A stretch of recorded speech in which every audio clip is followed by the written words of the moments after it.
Hello, friends. This is Pastor Christopher Murundi of the Lutheran Institute of Regenerative Agriculture, and it's my great joy to be with you with our first webinar in quite a while, and we're very glad to be back with you. Hopefully start churning out some more content here as we approach the end of this year and look into the new year. And we're very glad here to have with us Doug and Jacob Garrison of DS Family Farm in Malcolm, Nebraska, dsfamilyfarm.com. They're good friends of Lyra. Jacob, I taught as a seminary student when I was at the seminary, working on my PhD, and good friends of Lyra, and working on providing local food for local people, okay? And essentially a very similar type farm to what we're hoping to kind of get running out here in the hills of Western Iowa. So we're, without any further ado, let's launch right into that very topic of local food. We talked just a little bit about local food on the other side. We talked about how people seek you out, wanting to know that the food that they're buying has been raised in a certain way. The ecological component, we did a little bit of a theological look at that as well to conclude our last conversation. Let's talk about local food. What benefits does local food have that goes beyond simply nutritious food for people? What do you see going on as local food, homesteading? Now, homesteading and local food are a little bit different because local food is meant to produce food for others, whereas homesteaders are generally doing it for themselves with maybe a little bit of extra. But what do you see? How do you see the landscape changing, and what benefits does that have for rural America, Doug? Yeah, at the local level, it's the community, reestablishing communities without shipping our product out of here. We're providing for our neighbor and loving our neighbor in that way. So yeah, community is the big deal with the local food movement. And but I guess like I spoke earlier, our customers are really showing up because of probably a health reason and their interest in the environment, and that's a big plus for local foods in both of those areas. Can local food, the big question that often gets asked of people like you, people like Joel Salatin, is well, our job as American farmers is to feed the world. Can local food feed the world? Or how would you answer that question? I don't know if you've ever directly been asked that question, but I mean, what's kind of your perspective on that? Well, the little research I've done on that topic is, number one, we kind of been fed a lie on feeding the world there. If you look at how the masses are fed around the world, it's usually predominantly by a woman and just feeding her family, maybe in a garden or etc. I'm talking worldwide there. So that's how most of the people are fed in this world currently. As far as can we do it locally here, I did kind of look at that. And there are some studies here in Lincoln area where they're trying to figure out how we can do it. And it's a challenge, obviously, with the system we have set up in this country currently for protein and carbohydrates at the mass level. So I think it can be done, but it will take a change in the whole overall system on how we provide nutrients to those looking for it. So yeah, it can be done. And what I just, even in the Lincoln area, have you seen in the years that you've been doing this, have you been seeing a lot more people like you showing up and doing this kind of thing? People come and go. It's definitely a challenge. There is struggles for the smaller producers such as us competing against, the mass production system. But yeah, it is maintaining here within the Lincoln area. It seems like we go through different phases. Um, like cooperatives form, and they kind of hold on for a while, and then we change. There's obviously local farmers markets. You see producers come and go through there, but some of them maintain through all these years. The big push right now is through different aggregators, trying to bring in multiple local producers and then products and then redistribute that. So, what is the correct model? That seems to be the challenge. And through the whole process, we continually try to do education. That seems to, it just seems to be a struggle there in educating the difference between the food. And a lot of people just, hey, we don't want to change. That's human nature. The only reason I changed was because of health issues, but once you make the switch, and figure out that there is a difference in the quality, and that it provides a lot of value to you and your family, you're willing to go that extra mile. But what is it that makes somebody change to adopting local food? That seems to be the challenge.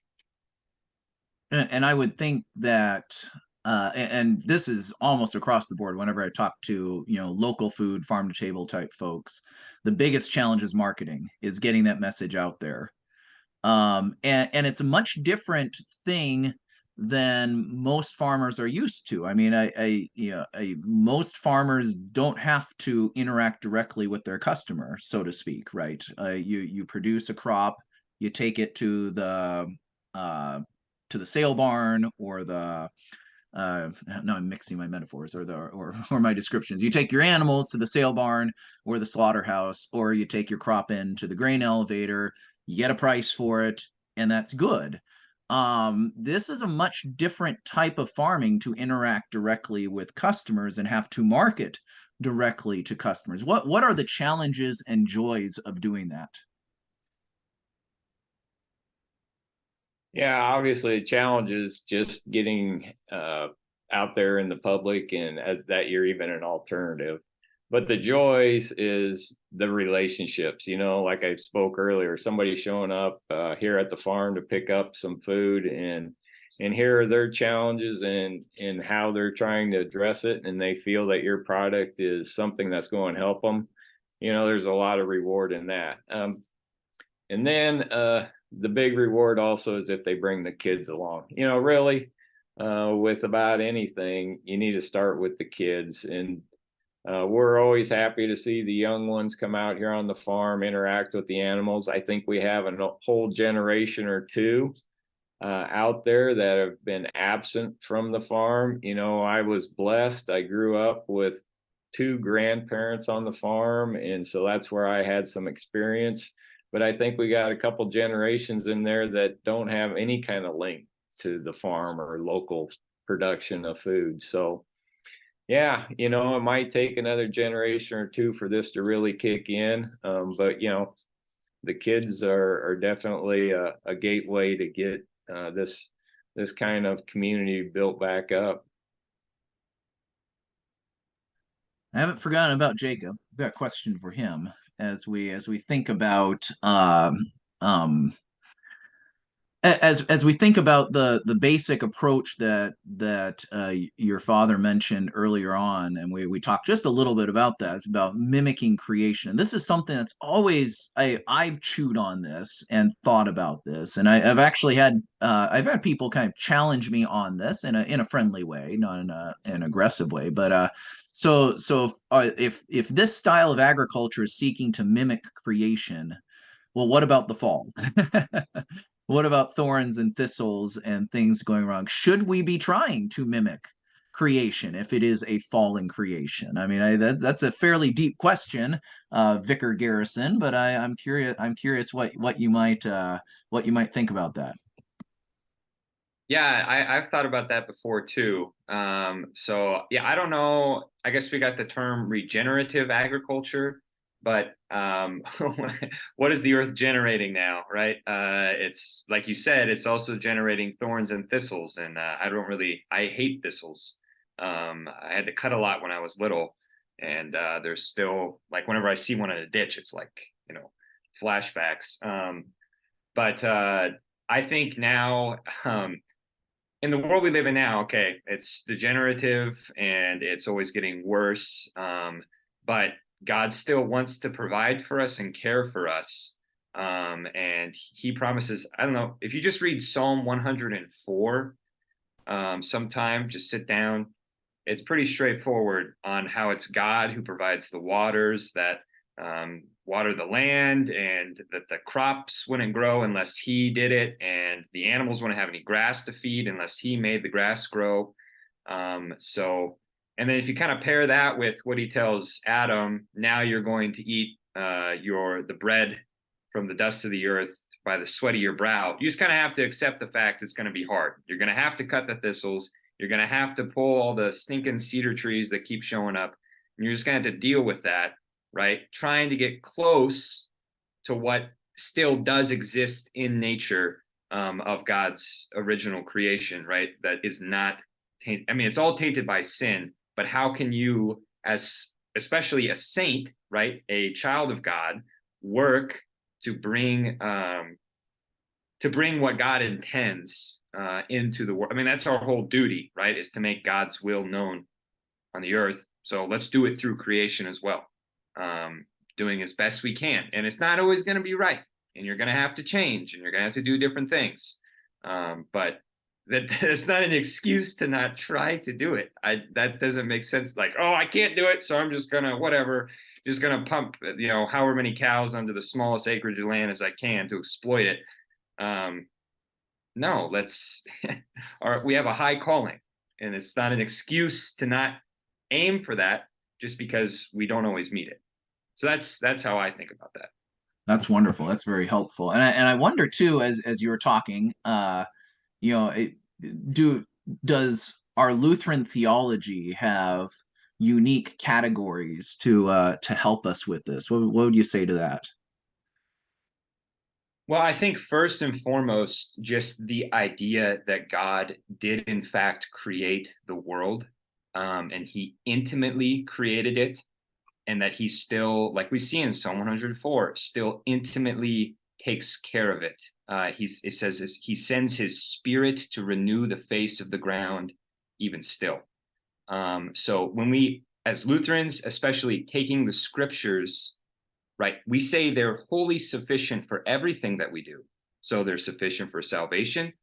Well, if they're sufficient for everything, I'm going to look at the scriptures and try to figure out how to see what God is telling me to know then how to do everything else in the world, including how to take care of the earth itself. So I think that is a Lutheran distinctive that we have, looking to the scriptures to guide everything that we do. I think we forget that sometimes, right? We're all about justification by faith, and we're always emphasizing that. That's great. We have to. But if we believe the scriptures are sufficient, well, let's use them for everything. Why wouldn't we do that? And then I think also, I don't know, you can go all sorts of different places if you want. Like God is still present among us in the Lord's Supper and in baptism, right? He is here. He's with us. Our bodies are a temple. We should honor our bodies where the Spirit is dwelling through providing it with good things from the earth. I mean, you can go on and on and on about this. For me, it all goes together. These aren't separate things. It's holistic, right? I mean, we don't just, and I've talked about this with other people I've interviewed, that you don't just like, okay, now I'm a Christian, I'm my Christian hat on, I'll go to church and Bible study, and I take that off and I put my farmer cap on for the rest of the week. No, it's we are to be like we are to be this way. We sometimes fail to do that, but we are to be one whole person. And our overriding vocation, as Luther teaches us in the Table of Duties, is that of Christian. So, and that should influence, seep down into every other vocation that we have. Um, I think that's a good time to talk. I've got this question for both of you guys, and I think this is a good spot for it. How do you be a good neighbor? So we've talked about uh kind of, I don't, whatever word you want to throw on it. And then actually maybe Doug, you should answer this first. Actually, I will have you answer this first, and then we'll do this next question. What do you think of the labels? I mean, your son brought up regenerative. We have that in our title, though sometimes I kind of wish we didn't, because it does kind of pigeonhole a bit. What do you think about the labels? Do you claim any of them? Do you disavow all of them? Do you try and claim all of them? What how exactly do you interact with that? And then that'll lead into the next question I'll offer both of you. Well, in our marketing, of course, we do look at some of those different certifications, and we do apply for some of those and use those labels on our marketing. But I guess I've thrown this out to you before.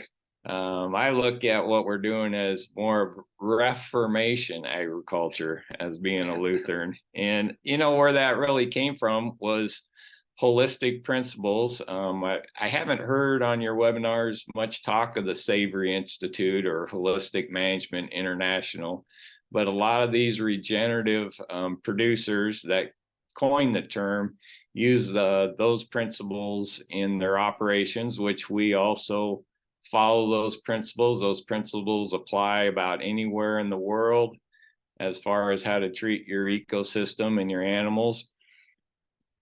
So, and if you look at the holistic management people, they start with a goal. And so you show up on a piece of land and it has a certain form. And I picked this up from some reading Jacob gave me from Chesterton. Actually, he wrote about this years before the holistic people came up with it. So I looked at this farm and I saw a certain form. And then, being a creature of God, and he's given me, I'm made in his image. I take that form and I can imagine my own Garden of Eden here. What form do I want to change this into? And that's back to the holistic principle. We kind of manage for what we want, not manage against thistles or against some kind of pest.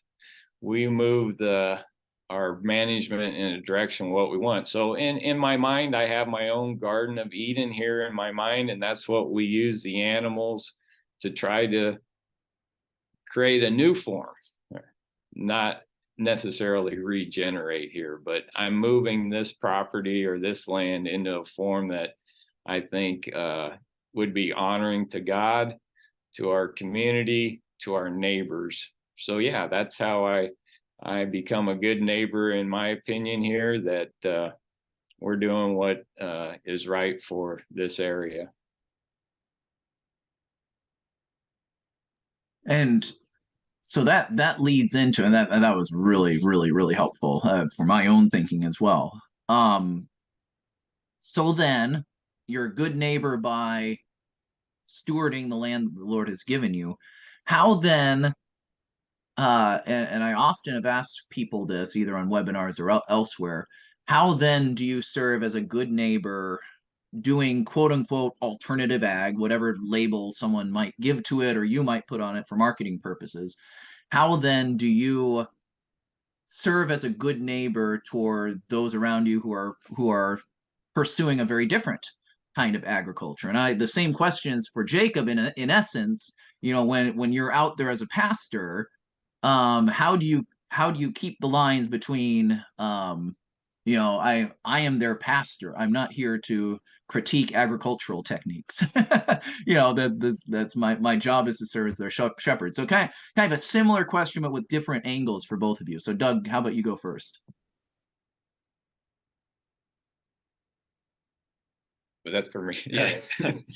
How to be a neighbor to those who don't do what we do. Yeah, I guess just to show another alternative, thinking outside the box. Okay, I grew up in a city, So I didn't have any preconceived ideas on how this operation should function out here. Yeah, I was on my grandparents' farm, and but it was a diversified farm back then. So again, I was not afraid to try this alternative method. A lot of those other traditional or conventional or whatever you want to put on the label for how they're farming, they grew up in it and they don't know maybe any difference, or there's a lot of peer pressure there to keep doing what they're doing. So yeah, it's just being a neighbor showing a different way to do things. And it's just a journey for all of us. So where are we at in the journey, and what are we learning and how we apply it? And a lot of those other systems were put in place for very good intentions. We were there to feed the world, right? That's what we thought we were doing. And it's just that some of those other systems, as they've went through time, there's been unintended consequences. So again, there was good intentions there, and that's how they got started. And then unfortunately, there's some unintended consequences down the road with degradation of systems that have been put in place. Concentration of too many animals in one location. And back on that feeding the world, I did hear that as far as just food waste in this country, if we could just cut like 10% food waste, we could feed the projected population in 2050 without any problem, just eliminating some food waste. So I know there's plenty of food out there, and we can produce in different ways. Okay, Jacob, the similar type question, except from kind of a pastor's perspective. Yeah. Well, yeah, I guess I've always had friends who farm the other way. And, that's like Dad was saying. I remember once when I was really little, I was asking, I don't know if you remember this. I was asking, we were talking about tilling or something. And I asked you, well, what if so-and-so started tilling? Would you like make them stop? And then you looked at me and said, no, you can't force anyone to do anything. So I think in this way, right, I can't force anyone to be a Christian. That's not how this works. And that's okay. That's like priority number one, without a doubt. I mean, this is lower, much lower. I don't know, down on the rungs. So I don't know what benefit it would be for me to just like show up and be like, you're ruining the earth and it's bad. What are you even doing? Like, they don't know, or like they've not thought of it, or they have different intentions in mind and they're just trying to take care of this thing or that thing. And that's in some instances, that's none of my business at all. And they are honestly free as a Christian to do some of those things. So I don't think this is I don't know, something where you got to like hammer it into somebody that this is the only way, or you're not a Christian. That's bad. Okay, now we're saying if you're eating food sacrificed to idols, you're not a Christian. So I'm not going to do that. But at the same time, if I can, teach them, or just like Dad was saying, show them there's different ways that might be better, might be more in accord with how we actually view the world as Christians, then I will. But for all the times we say stuff like, why would you do this or why would you do that? There are good reasons why people are doing it. And we don't want to, I don't know. Maybe I sound condescending at times. I don't mean to. I really respect these people. They work really hard to take care of their families. Without them, would we even be able to do what we do? I don't know. So there's absolutely.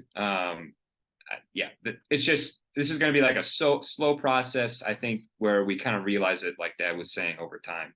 And so as a future pastor, Lord willing, I don't know, it's kind of a side topic for me that I can talk about if I want, but I don't need to. So I don't know if that answers or is helpful. Yeah, no, that's very helpful, because I think the pastor is in a unique situation in that his major task is to make sure people people hear the gospel, right? Shepherd the dear souls that have been entrusted to him to heaven. And you're right, these other things, they're important, and if he has the opportunity to speak on him, he can. But it's the same thing when you go into uh, a other situations where there's maybe um, behaviors or activities that you're not quite sure are quite as helpful, but they're not necessarily sinful. So you're just okay. Like your job is to preach the gospel to them, and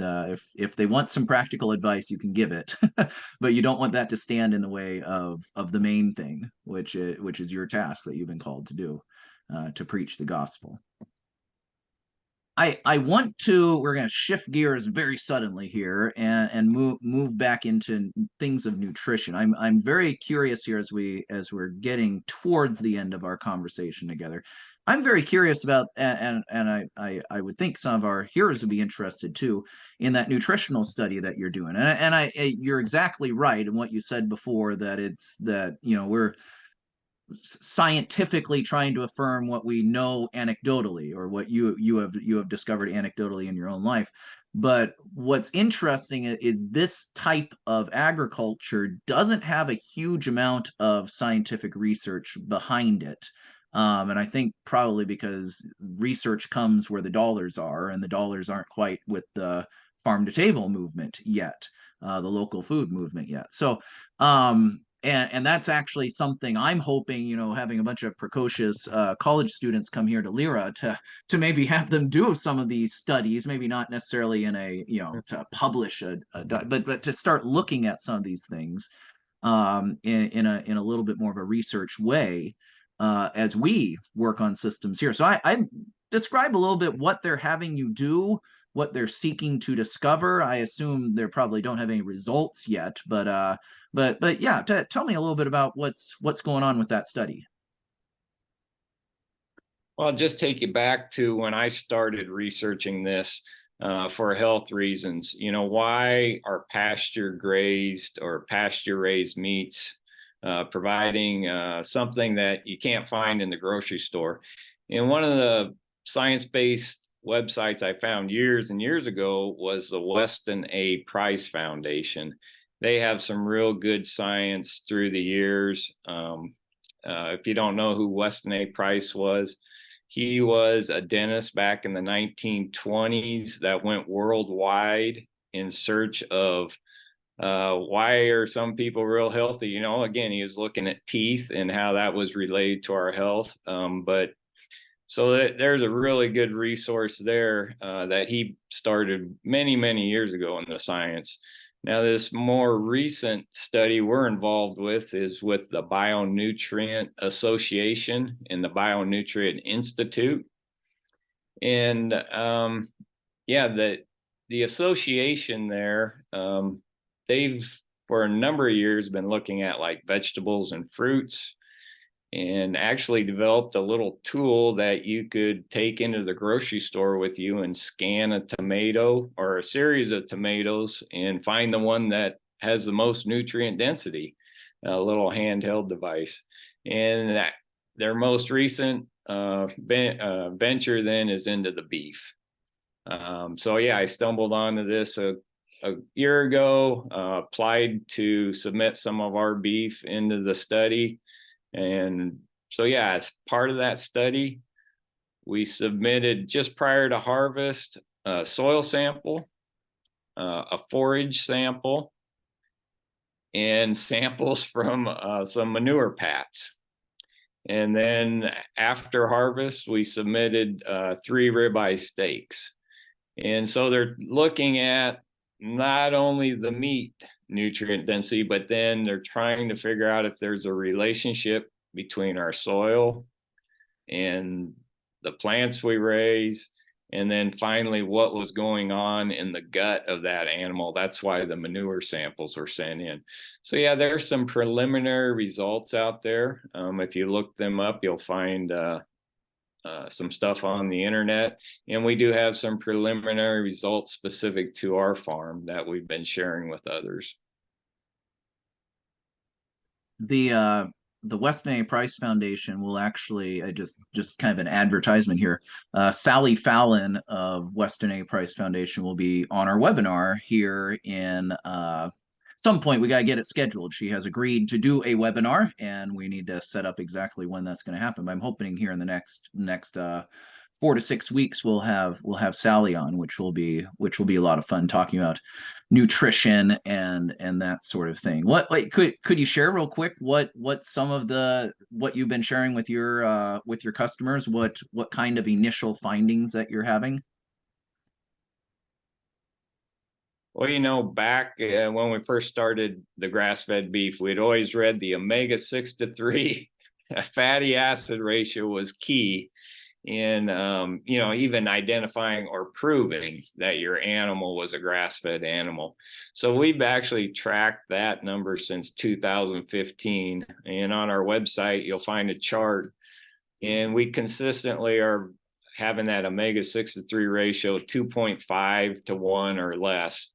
Don't want to go into all the details there on what that all means. You can do your own research on that, but the omega-3s reduce inflammation. They're important that way. Your omega-6 fatty acids are important for inflammation. But it's good to have a balance there and have that lower ratio. The standard American diet is typically like 8 to 1 ratio, which is what some of the thought is that's too high. We're always inflamed in that situation and might be causing some of these chronic diseases. So if you can get your diet switched to a lower ratio there, they think that'll improve your health, and I tend to agree with that. So what does that mean? Eliminating the seed oils is a first big step. Eating grass-fed beef, yeah, it's going to help, but there's other ways to improve that. So yeah, that's part of the study, is the fatty acids. We did get some mineral results, which was the first time ever. The results there showing, yeah, zinc is a good source through beef. I'm trying to think other ones off the top of my head. I'm not going to be able to do it. But they also give us some heavy metal results in there, and they compare our farm to other grass-fed farms, and then also the grain-fed. So yeah, I can't really share more details than that off the top of my head. But then what we're really waiting for is the secondary plant metabolites and just things that we've never even thought of trying to look at before. So we're anxious to get that information back, and it's still to come. And then how is that all related to human health? Wonderful. Well, we'll have to go to their website, dsfamilyfarm.com, and you'd have it on your blog there, where you're posting that information as it comes in. Yep, there's some information already up there on our soil results and the forage results. And again, the omega-6 to 3, as we've been tracking through the years, that's up there. The mineral and nutrients that we've received so far, we just got those here within the past month, so we'll have to get those up at some point. Oh, wonderful. Well, I think with that note of nutrition and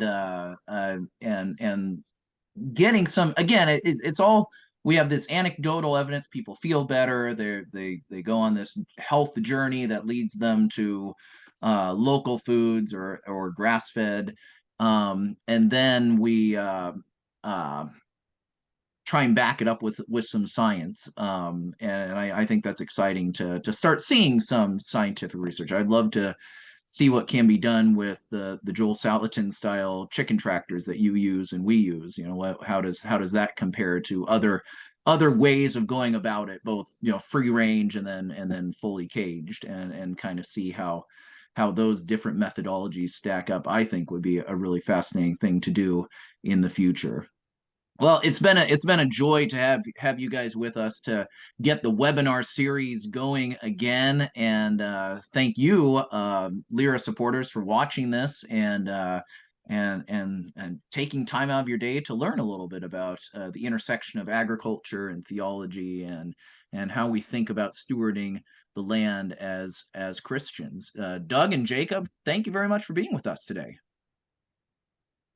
Well, and thank you for what you're doing there, Pastor. We definitely need to get down and visit the farm. But yeah, what you're doing is great, and especially these webinars, they provide great information that I've received through watching them. So keep up the good work there for sure. Yeah, thanks for having us, Pastor. Thank you very much. Thanks for taking time out of your days, yeah, guys, to help us out and share with our supporters. Friends, my name is Pastor Christopher Murundi. I am the director of the Lutheran Institute of Regenerative Agriculture, lutheransinag.org. I've been with Jacob and Doug Garrison, DS Family Farm, Malcolm, Nebraska, dsfamilyfarm.com, and it has been a joy to be with you and a joy to continue to speak about these important issues and to bring a whole bunch of different voices to the table to educate you. God be with you, my friends. Lord's blessings. Bye.